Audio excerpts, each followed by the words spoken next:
program and project methodologies. All right, these methodologies are driven by the sciences. But this idea of a project or a program, most people have heard of Microsoft Project. You may have used it or something like it. You may have mimicked it with an Excel spreadsheet saying, I've got these 10 things to do, and here's the time I've got to do it, here's the money I've got to do it, and let's set some dates against that and do something. That's a project. Imagine having thousands of those projects. You run those under a program. You develop a program methodology for standard projects. So what's all of this mean?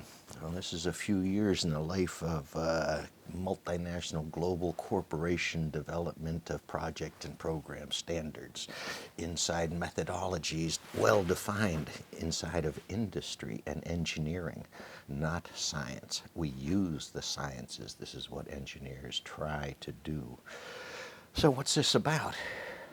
Inside of these programs and projects are all kinds of words like risks and constraints and hazards and warnings and colors and charts and whistles and bells. In a multi-million-dollar project that is part of a $100 million project, a $100 million project would have thousands of projects underneath of it. You're renovating a facility, you're buying new equipment, you're getting rid of old equipment, you have environmental hazards to worry about, you have work and labor rates and hours and equipment availability, and you need cranes, and you need gizmobobs, and you need a whole supply chain to be able to support this and make sure things get there on time. All of a sudden your little project that was your farm shed has become hundreds of people. These hundreds of people have thousands of people as contacts and as responsible parties and as shareholders or stakeholders, however you want to term these things. But what was interesting inside of all of this? These are multinational projects and plans. These are methodologies used in Chinese operations, in South American operations, in North American operations, Asia Pacific. These were rolled out across the globe. Development processes were turned into 24-hour-a-day methodologies so that when one guy stops at 4 in the evening at the end of the day, somebody in another country picks it up because it's 8 in the morning in that other country. So the engineering goes on 24 hours a day and somehow should be done faster and better, yet I never saw the fruition of that because politics.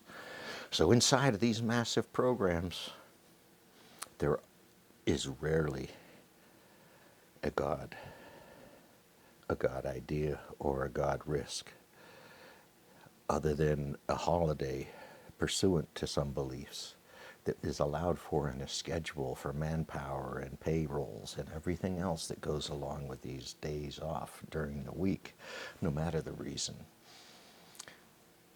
Supernatural was never involved in these conversations. If you're deciding to build a greenfield facility in the middle of nowhere, a brand new plant in the middle of farmland, well, you're going to need some housing and some people to work at that brand new facility. Your $100 million corporate investment to build cars is now a $10 million investment in a new housing project down the street, and the streets and the subdivisions and the sewers and the 7-Eleven that go along with supporting that. If you've seen this over decades, you've seen what's called a greenfield facility built in the Americas, Canada, America, Mexico, South America. You begin to understand how big these projects are, how much they rely on people and discrete processes and systems and supply chains that span the globe. It's pretty impressive. It's rather huge once you realize what's out there. And yet, no supernatural has never been encountered. Acts of nature. We had a whole facility torn down by a tornado in Oklahoma and rebuilt it in record time.